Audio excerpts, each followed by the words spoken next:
Bienvenidos a Vértice Internacional, soy Rina Musali y ya estamos listos para presentarles un nuevo programa.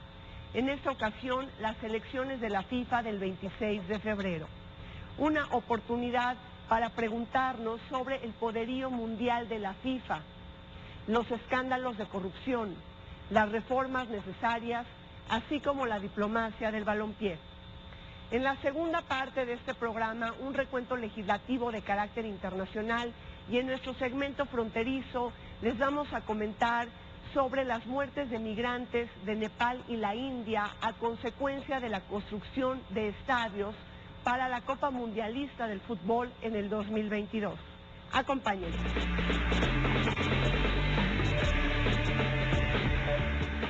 El fútbol soccer fue creado en Inglaterra en 1863, año en el que se establecieron las reglas que son la base del deporte en la actualidad. Su organismo rector es la Federación Internacional de Asociaciones de Fútbol, FIFA por sus siglas en francés, a la cual están afiliados 209 países del mundo, 16 más que la ONU.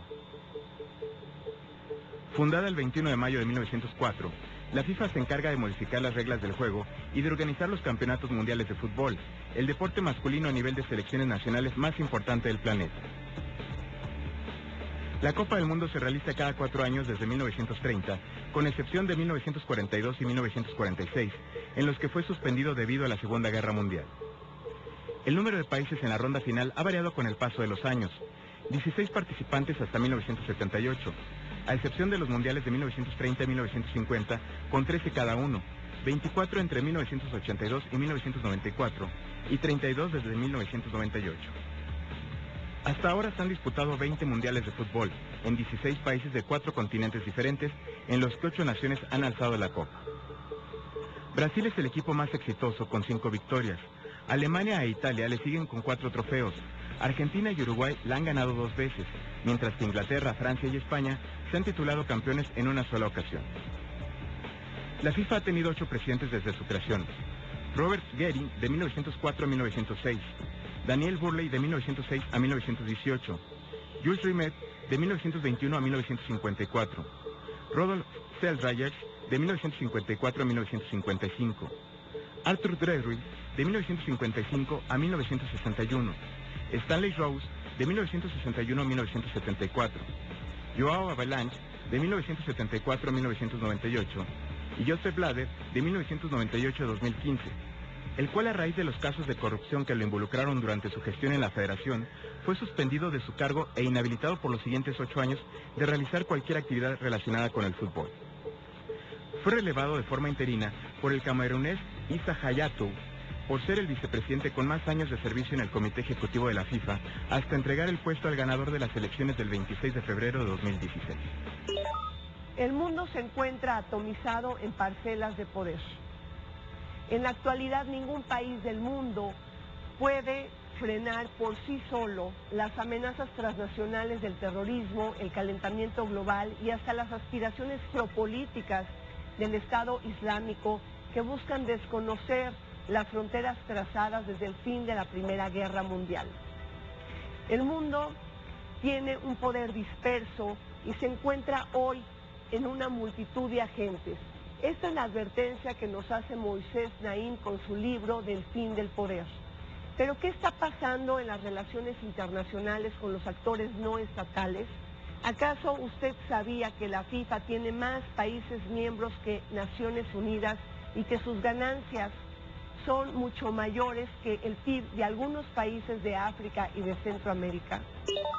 En efecto, la FIFA es una organización que tiene más países afiliados que Naciones Unidas, tiene una vasta presencia en todo el mundo, pero hay que reconocer que también es una asociación de carácter privado que con frecuencia establece un conjunto de normas que van más allá de la propia legislación nacional de los países. Por ejemplo, la FIFA no permite que los conflictos laborales que se dan de manera natural en cualquier campo de trabajo se lleven a los tribunales de los países como ocurre en cualquier otra empresa, ¿no? De tal manera que pues eso limita los derechos de los trabajadores que en este caso son los futbolistas. Nosotros estamos acostumbrados a seguir a las grandes estrellas del fútbol que ganan cifras astronómicas de dinero, pero lo cierto es que hay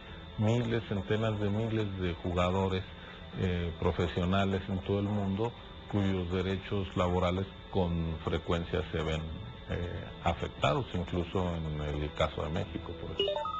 En más de 100 años de historia, la FIFA tan solo ha tenido 8 presidentes y el 26 de febrero se buscará elegir a un nuevo liderazgo. Desde ahí, ¿algo está mal dentro de la gobernanza de la FIFA? Yo me remito, Rina, a una frase que me dijera Garry Kasparov, la leyenda del ajedrez y una gran figura de los derechos humanos, ex candidato a la presidencia de Rusia, un momento muy complicado en su país. Y me decía Garry Kasparov, la FIFA y el Comité Olímpico Internacional tienen todos los derechos y ninguna responsabilidad o ninguna obligación. Creo que esa frase es muy contundente.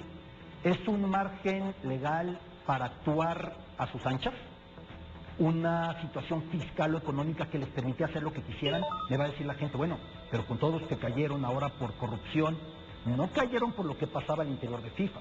Han caído por otras razones, como por ejemplo utilizar el sistema bancario estadounidense como punto para hacer blanqueo de dinero, como punto para hacer algún tipo de evasión fiscal o no declarar capitales. Es por lo que los agarraron. Ya luego hay temas como si participaron en reventa de boletos, que es lo que afectó al segundo más importante de FIFA, a Jerome Valcke, pero la realidad es que es un marco legal y económico que les permite moverse mucho.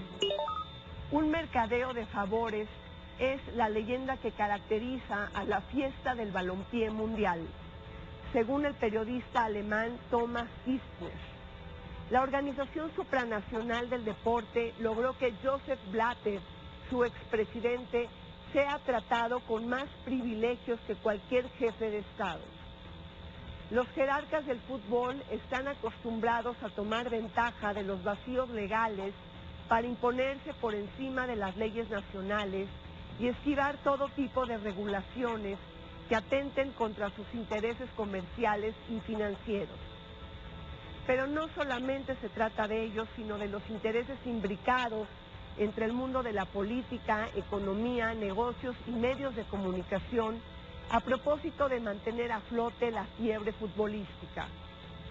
¿Acaso los gobiernos han mostrado voluntad para escrutar a esta organización inserta en intrigas delictivas y negocios turbios? ¿Dónde colocarías tú las claves del legado de Joseph Blatter? Es el mismo legado de Havelange en realidad, aunque en una época diferente. Cuando Havelange tomó la FIFA, la Copa del Mundo era de 16 países. Cuando la dejó en Francia en 98 ya era de 32.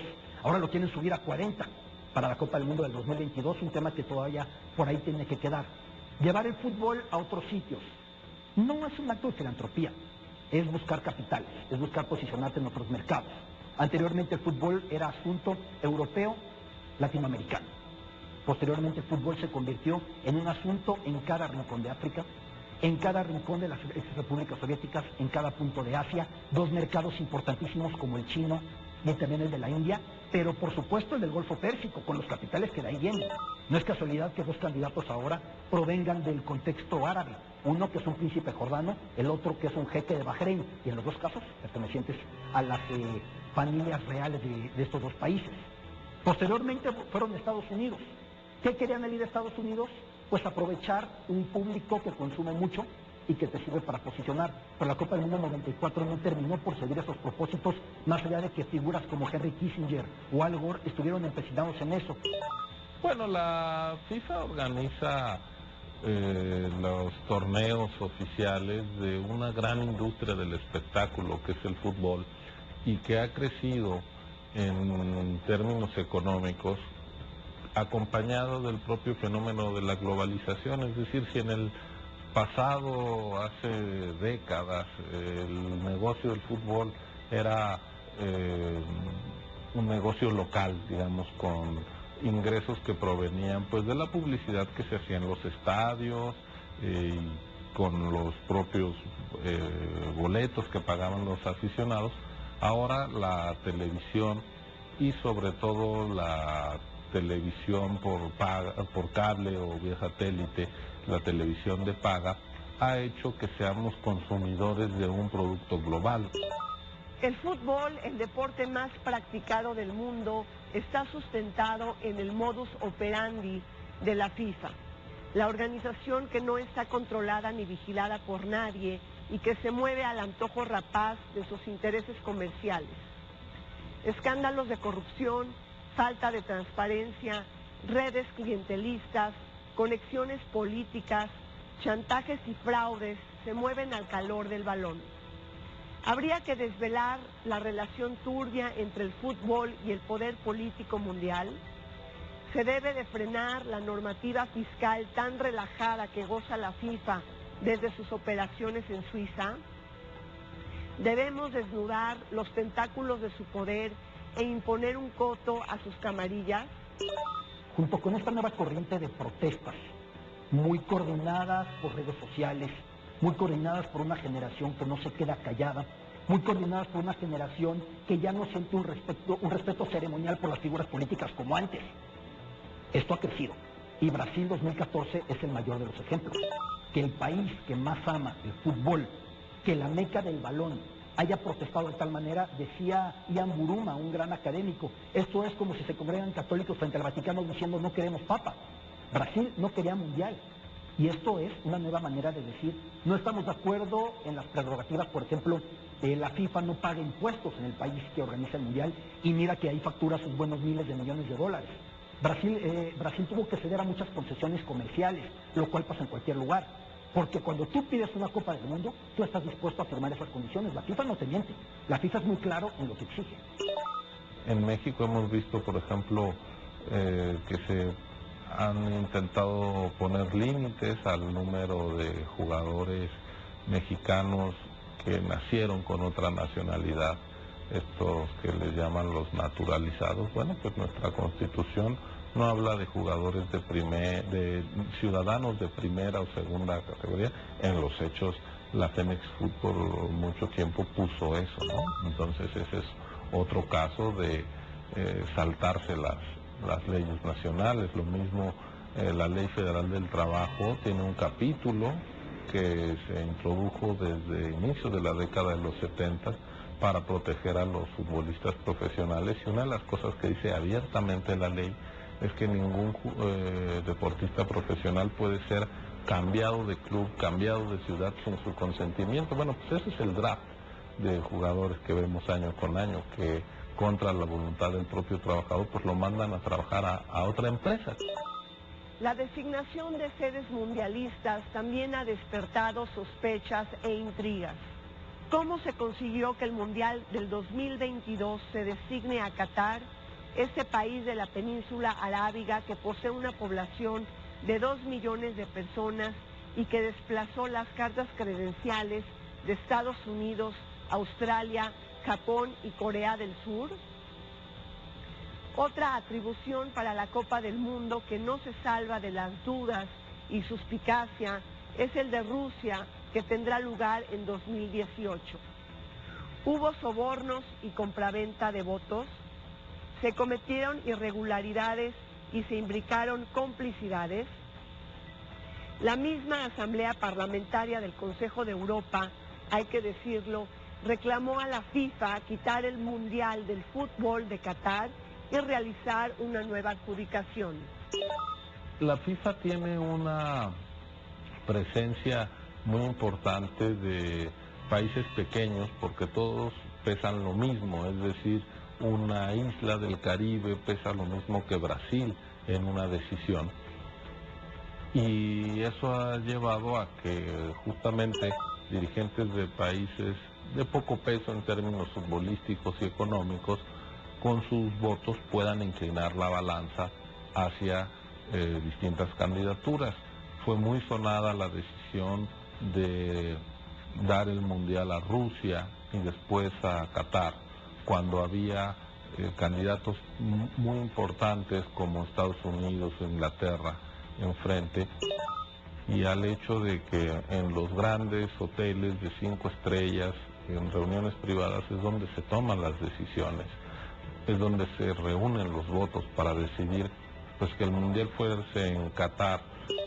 Es que es una clase política muy cerrada.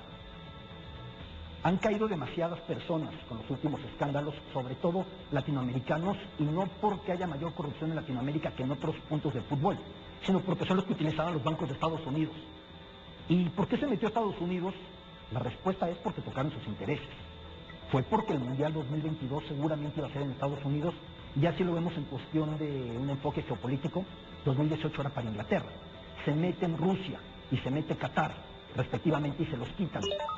Es un contexto muy complicado por el escaso margen que tienen los gobiernos para esto. Y de hecho la primera defensa, y yo te diría, va a sonar paradójico, que una defensa necesaria que tienen FIFA y Comité Olímpico Internacional es no politicemos. Prohibidos los gobiernos, prohibidas las políticas, porque esto tiene que quedar al margen de la política. Es muy delicado.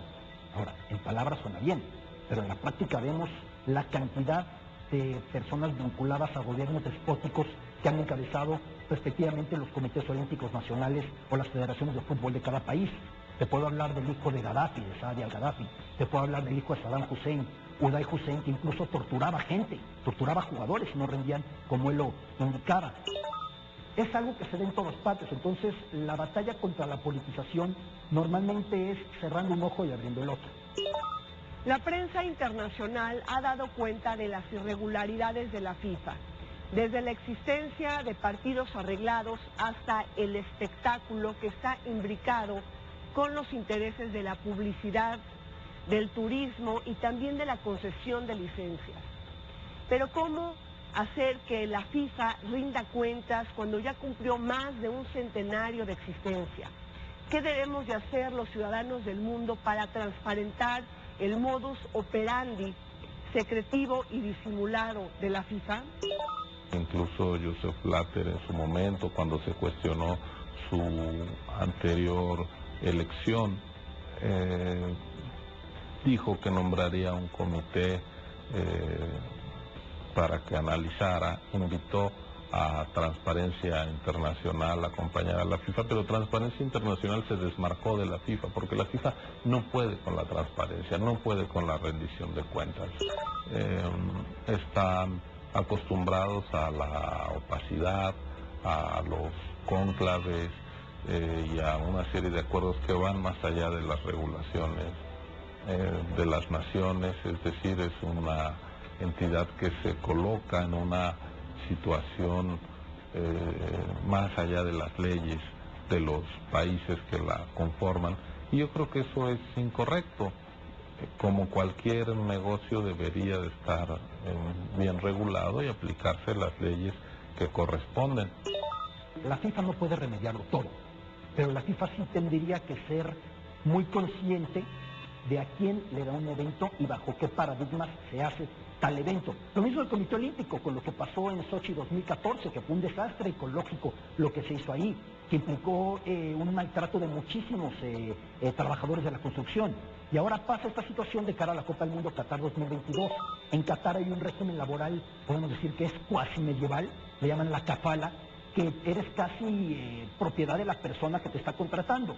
Es un país conformado casi en su mitad o un aproximado por personas que llegan a trabajar y que tienen muy malas condiciones de trabajo. Y luego con el calor, con condiciones paupérrimas, ha muerto una cantidad de nepalíes muy grande en la construcción y todavía estamos lejísimos de la Copa del Mundo.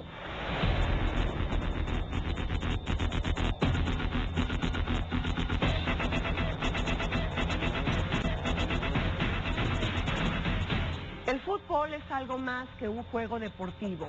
Es un lenguaje universal de reglas sencillas que supera las fronteras étnicas, religiosas, culturales y geográficas. Se trata del deporte más practicado del mundo y el que más afición genera. Y es que ahí se transan los negocios, la industria, el espectáculo, la política, el patriotismo y también el orgullo nacional. Por si fuera poco, aquí también se entremezclan los juegos de la diplomacia. Hablemos un poco de la magia del fútbol, el deporte más practicado del mundo, el que mayor afición genera y el que también puede superar cualquier barrera religiosa, étnica, cultural y hasta geográfica.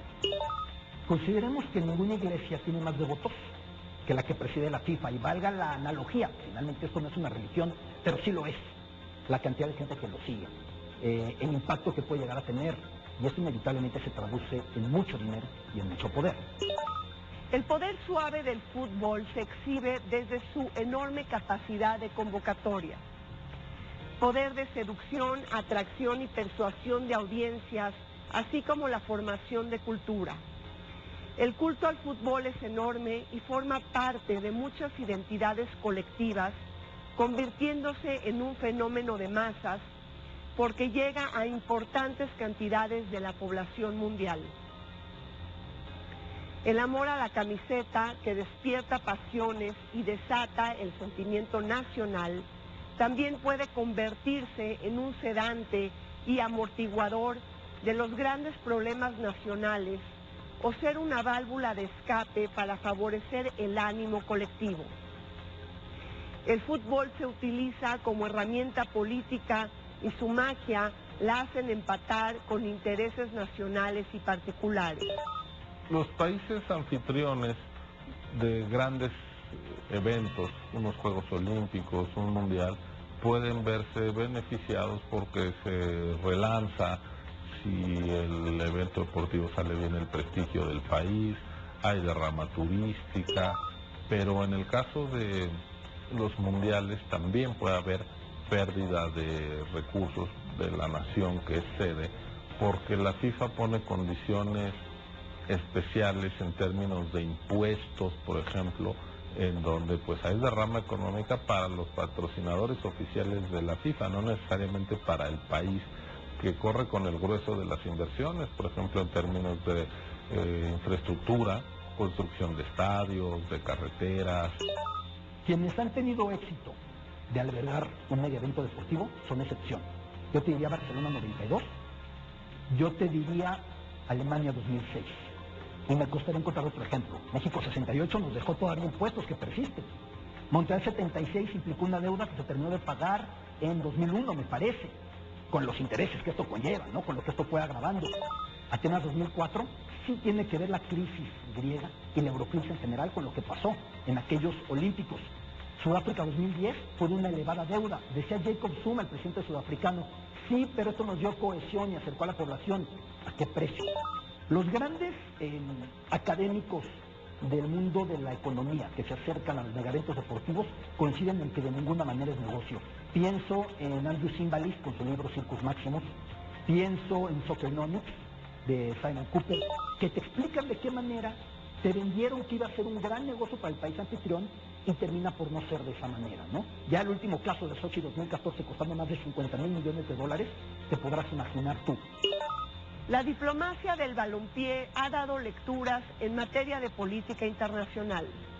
Armenia y Turquía, dos países vecinos y crispados por riñas históricas y por el conflicto del Alto Karabaj, encontraron un momento de esperanza cuando el presidente de Turquía, Abdullah Gül, se convirtió en el primer jefe de Estado en visitar a Armenia para atestiguar juntos un partido de fútbol en las eliminatorias para la Copa del Mundo en 2010.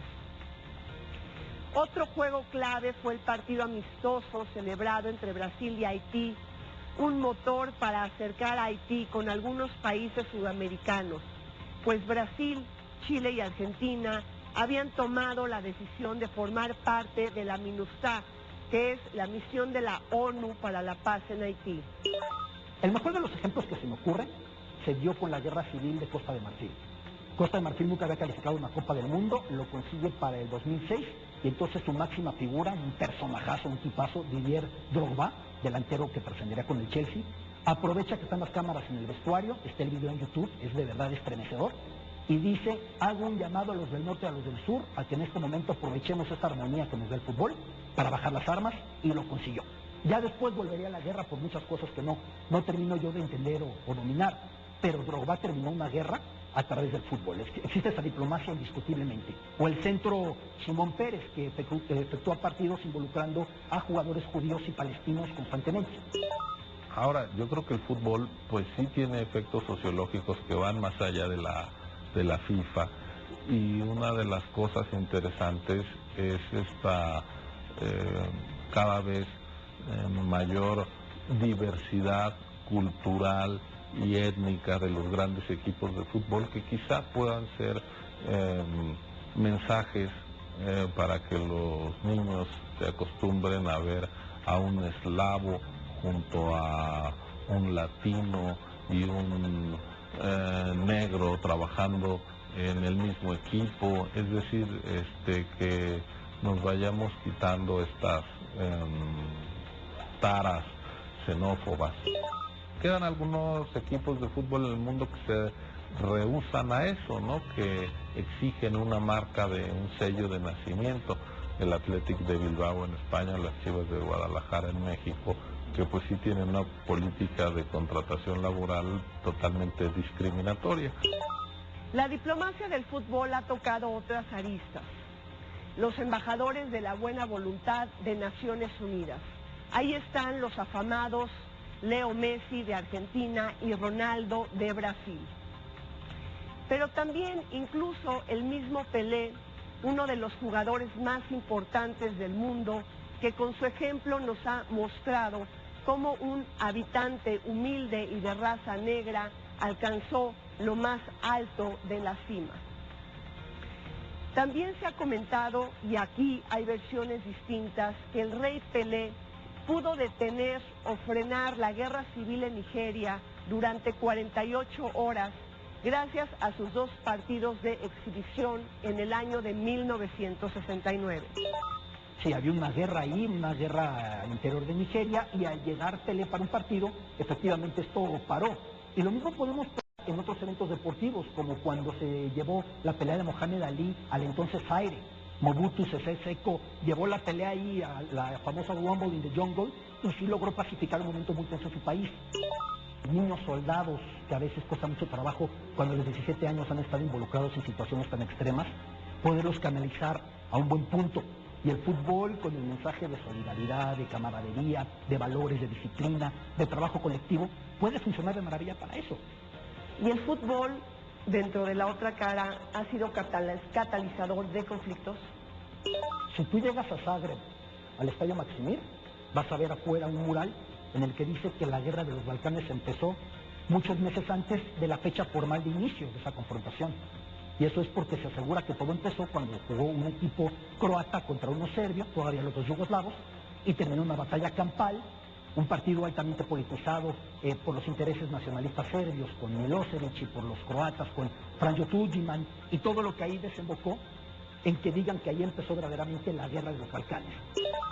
A mí lo que me parece es que la FIFA ha permitido algunas cosas que son inaceptables, como la explotación del trabajo infantil, la evasión de impuestos y, por ejemplo, cuando detecta casos importantes de trabajo infantil y lo llega a sancionar, después se echa para atrás. Por ejemplo, es el caso del Barcelona, que había sido impedido de hacer contrataciones. Finalmente pues el Barcelona volvió a hacer contrataciones. En ese año en que no podía contratar, contrató a Luis Suárez, gran delantero.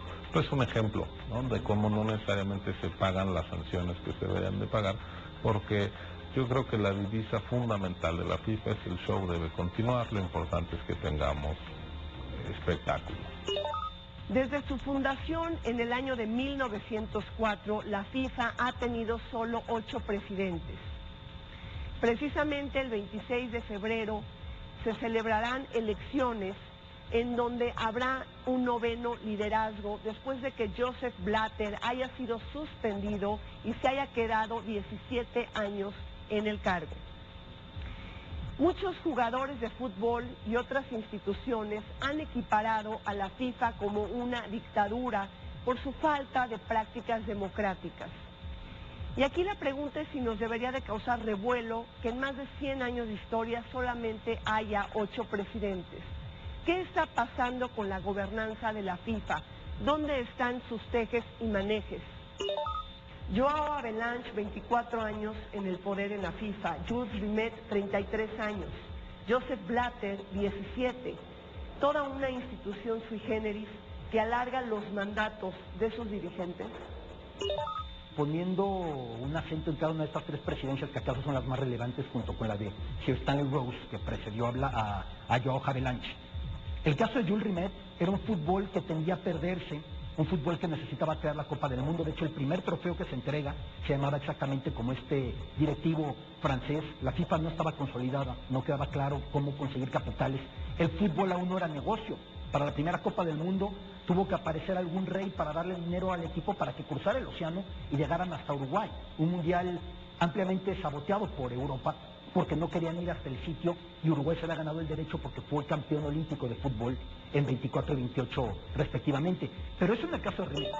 Recientemente, ya con Havelange, el trato del presidente de la FIFA era de un máximo estadista: la mejor suite de la ciudad, la limusina esperando, los derechos, normalmente el mandatario esperando.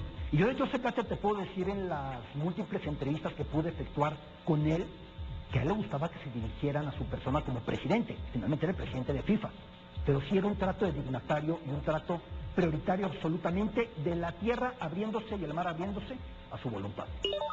A mí me parece que la FIFA no puede estar por encima de las leyes de los países.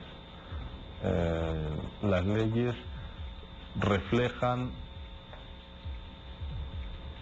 un conjunto de deber ser en el que se pone de acuerdo la sociedad, y quien está fuera de las leyes, quien actúa por fuera de las leyes, daña a esa sociedad. Es decir, si una sociedad acuerda que hay tratos entre patrones y trabajadores que son inaceptables, pues esas leyes laborales tienen que ser respetadas. Si un país fija alguna tasa de impuestos a las distintas actividades lucrativas, pues quien obtiene lucro de manera legítima también tiene la obligación de pagar sus impuestos. El inmenso poder de la FIFA está sustentado en la enorme cantidad de sus aficionados. Aunque es difícil establecer un número, algunas fuentes señalan que 3.200 millones de telespectadores vieron por completo la Copa Mundial de la FIFA en Brasil 2014. Aunque el fútbol debe leerse en sus dimensiones políticas, económicas, sociales y culturales, debemos ponerle dimensión a estos números. Recordemos que existen 2.200 millones de cristianos en el mundo y alrededor de 1.600 millones de musulmanes, una sumatoria de 3.800 millones de practicantes, una cifra ligeramente inferior a la de ambas religiones. Se merecen estos aficionados que el gobierno del fútbol internacional se haya convertido en un instrumento personal de Jules Rimet con 33 años en el cargo, Joao Havelange con 24 años y Joseph Blatter con otros 17. Y otro tema que ha estado presente es cómo se manejan los derechos televisivos. Por ejemplo, en América Latina, en el Caribe, se les ha detectado a los dirigentes que revenden los derechos de transmisión, y hay, digamos, una suerte de tráfico de estos derechos de transmisión que, insisto, se ha vuelto la principal fuente de ingresos del fútbol. Entonces, si uno vende los derechos o revende los derechos de transmisión, está cometiendo un fraude a la propia federación, porque son recursos que deberían de ir a la federación y a sus miembros, a las ligas de fútbol que están agremiadas, y sin embargo pues son recursos que se quedan en manos de algunos dirigentes. Una vez en el fútbol europeo, en 2011, Platini anunciaba que iba a contender por la presidencia de la FIFA. De pronto se retiró de la carrera, y no solamente eso, le dijo a los agremiados europeos: vamos a apoyar a Blatter. De pronto aparece un pago hecho por Blatter a Platini por algo más de 1,5 millones de euros, y muchos atribuyen que este pago pudo haber sido una manera de convencerlo de no presentarse, lo cual no puede ser probado. Dicen que es por un trabajo que hizo para FIFA, pero ¿por qué se lo pagarían 20 años después o 15 años después? Eso es otro tema. El asunto es que Blatter finalmente queda fuera de la FIFA cuando decide renunciar a los 2 días, a los 3 días de su reelección el año pasado. Platini queda fuera al ser castigado, y hoy por hoy nos quedan 5 candidatos. En la contienda se apuntan 5 candidatos para dirigir los destinos de la FIFA. En la votación en Zúrich aparecerán Salma bin Ibrahim Al Khalifa de Bahrein, presidente de la Confederación de Fútbol de Asia, y Gianni Infantino, el secretario general de la Unión de Asociaciones Europeas del Fútbol. Para Al Khalifa, la receta, en aras de recuperar la credibilidad perdida de la FIFA, es separar a la asociación en dos secciones, la del fútbol y la de los negocios. Por otro lado, se apunta también el único candidato africano, Tokyo Sexual, un empresario y exprisionero político durante el apartheid en Sudáfrica, y el príncipe Ali de Jordania, así como el francés Jérôme Champagne. Cabe recordar que la candidatura de Michel Platini fue excluida por su suspensión temporal como dirigente de la FIFA. Jérôme Champagne, que fue una persona muy cercana a Blatter y también a Platini, luego tuvo rompimiento con Platini, es un antiguo diplomático francés, es el único que ha dicho formalmente que si se comprueba que hubo fraude en la elección de los mundiales 2018-2022, habría de quitarle el mundial a Qatar y dárselo a Estados Unidos, que fue el que tuvo más votos después del país del Golfo Pérsico. El siguiente candidato, Tokyo Sexual, sudafricano. Él estuvo en la cárcel, preso político, en la cárcel de la isla de Robben, junto con Mandela, y ahí formaron la Federación de Fútbol de Macana, que es de mucho simbolismo, porque era una cárcel de presos políticos y jugaban fútbol muy bien organizado. Por eso se mete al mundo del fútbol, luego presidió el comité en contra del racismo de la FIFA, pero se puede decir que es un oligarca sudafricano, con mucho poderío en cuanto a las minas, en ocasiones acusado de corrupción, un tipo muy poderoso, poder que sin embargo no le ha servido rina para tener los votos de África, que parece que se van hacia el jeque Salman bin Khalifa, que es el jeque de Bahrein, primo del rey de Bahrein. La protesta contra el jeque es que durante la primavera árabe que llegó a Bahrein y que ahí no tumbó a nadie, a diferencia de lo que pasó en el túnel de Ben Ali, en la Libia de Gaddafi, en el Egipto de Mubarak, se dice que al ser persona cercana a la monarquía de Bahrein y también al ser la persona que encabezaba el fútbol del país, ayudó a localizar a los atletas implicados en las protestas para después encarcelarlos y algunos dicen que torturarlos. El europeo, Gianni Infantino, era brazo derecho de Michel Platini, es ítalo-suizo. Yo creo que puede pelear ante el jeque Salman bin Khalifa en una segunda vuelta, en una primera seguramente quedará por debajo de él. Y el último candidato al que hemos de referirnos es el príncipe jordano, el príncipe Ali bin Hussein, hijo del difunto rey Hussein, hermano del rey Abdalá. El caso de bin Hussein ya estuvo como candidato a la presidencia de la FIFA en los comicios de mayo que ganó Blatter. Es, creo yo, la opción que pretende mayor reforma en la FIFA. Y recientemente estaba protestando que el jeque Salman bin Khalifa estaba negociando votos en bloque por confederaciones, lo cual prohíben los estatutos electorales de la FIFA. ¿A qué me refiero? A negociar con África y tener los 50 y tantos votos de África a tu favor. Pues lo que pasa es que se trata de una votación cerrada, o sea, es una votación secreta. En la primera ronda se deberían de alcanzar las 2/3 partes, y si no, hay una segunda ronda donde con la mitad de los votos más uno. Por ejemplo, Asia tiene el 22% de los votos, la UEFA el 25%, África 26%. África tiene un peso mayor que el de Europa. La CONCACAF tiene el 17%, Oceanía el 5% y CONMEBOL, donde están Brasil, Argentina, Chile, grandes países, apenas tiene el 5% de los votos. Entonces, pues va a ser una elección que la decidan no las potencias del fútbol, sino pequeños países. Los cruces entre el fútbol y la política son variados. Tan solo veamos el ascenso del presidente de Argentina, Mauricio Macri, en la política, quien fuera presidente del Boca Juniors. Este empresario supo aprovechar su popularidad para convertirse en jefe de gobierno de Buenos Aires y escalar hasta llegar a la Casa Rosada. Existen otros ejemplos como el del ex primer ministro Silvio Berlusconi en Italia, el magnate de los medios de comunicación que también es propietario y presidente del equipo del fútbol de Milán. En Brasil, los futbolistas afamados también han sabido incrustarse en el panorama político.